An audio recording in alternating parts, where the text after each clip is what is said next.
હાલો ખેડૂત મિત્રો, આપના માટે આઈ ખેડૂત પોર્ટલ ઉપર ખેતીવાડી યોજના ઉપર એક યોજના મૂકવામાં આવેલ છે, જે યોજના છે ડ્રોનથી દવાનો છંટકાવ કરવો। તો આનો લાભ લેવા માટે આઈ ખેડૂત પોર્ટલ ઉપર ખેતીવાડી યોજના ઉપર તમારે અરજી કરવાની રહેશે।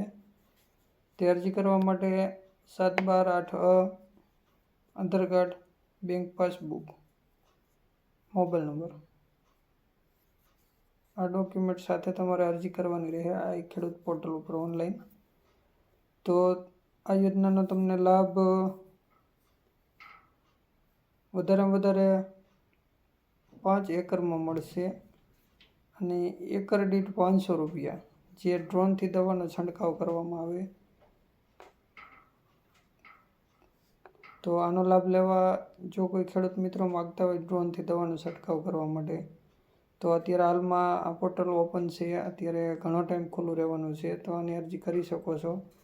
ડ્રોનથી દવાનો છંટકાવ કરવા માટે તમારે જે નજીકના તમારી અરજીની પૂર્વ મંજૂરી મળી જાય ત્યારબાદ નજીકના ડિસ્ટ્રીબ્યુટર્સ હોય છે, તાલુકા અથવા તો અમુક સેન્ટર લેવલના, ત્યારથી મંજૂરી મળ્યા બાદ આપણે તેનો ઓર્ડર કરવો પડે છે અને તે લોકો આપણી ત્યાં દવાનો છંટકાવ કરવા આવે છે। તો એકર દીઠ 500 રૂપિયા સરકારશ્રી દ્વારા આપણને સબસિડી જે છે એ રૂપિયા આપણને મળવાપાત્ર થશે અને વધારેમાં વધારે તેનો લાભ આપણને 5 એકરનો એટલે કે 2500 રૂપિયાનો લાભ મળશે। 1 એકર હોય તો આપણે 5 વાર છંટકાવ કરી શકીએ, અથવા તો વધારે જમીન ધરાવતા હોય તો એકી સાથે આપતા હોય કે આટલું બધું મારી પાસે ખુલ્લી માહિતી નથી, એકી સાથે 5 એકરને લાભ આપણને આપે છે કે 1 એકરમાં 5 વાર આપે છે। એટલે તે આપણે ડિસ્ટ્રીબ્યુટર્સને આપણે પૂર્વ મંજૂરી મળ્યા પછી જ આની ખબર પડે કે 1 એકર છાંટવા માટે તો મારા અંદાજ પ્રમાણે ડ્રોનથી દવાનો છંટકાવ કરવા માટે કોઈ ડિસ્ટ્રીબ્યુટર્સ પણ આપણે ત્યાં ન આવી શકે, તો વધારેમાં વધારે 5 એકર 3, 4, 5 એકરને અથવા તો ખેડૂત જે આપણું જૂથ હોય છે, તો આપણા ગામની અંદર અરજી કરેલી હોય તો ભેગા મળીને આપણે એને બોલાવી શકીએ અને છંટકાવ કરી શકીએ, આવું હોય છે। તો અત્યારે હાલમાં આની અરજી થાય છે, તો અત્યારે મારો હેતુ એવો જ છે કે આપણે જે અરજી કરવા માંગતા હોય તે ખેડૂત આની અરજી અત્યારે હાલમાં કરી દઈએ। આગળ જે આપણા ગ્રામ સેવક છે અથવા તો ખેતીવાડી ઓફિસર અધિકારી હોય છે, તેનું સલાહ સૂચન લઈને આપણે આગળ હાલવાનું હોય છે આપણે પૂર્વ મંજૂરી મળ્યા બાદ। તો મારી ચેનલમાં નવા હોય તો સબસ્ક્રાઈબ કરી લેજો, મારો વિડીયો શેર કરજો અને જે માહિતી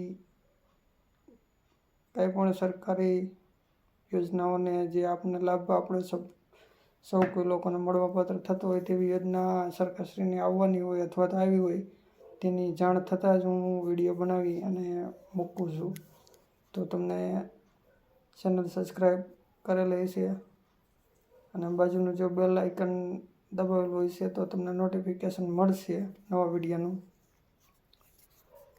તો જે કાંઈ માહિતી હું આપીશ તે મારા અંદાજ પ્રમાણે લગભગ સાચી હશે તો જ હું આપીશ, જે ફેક કોઈ માહિતી છે તો હું નહીં આપું, પણ ક્યારેક કદાચ અજાણતા કોઈ અપાઈ ગઈ હોય તો એવું બની શકે। જાજે ભાગે તો ઓફિશિયલ જ માહિતી હશે। તો હું અહીંયા મારો વિડીયો પૂરો કરું છું। જય હિન્દ, જય ભારત।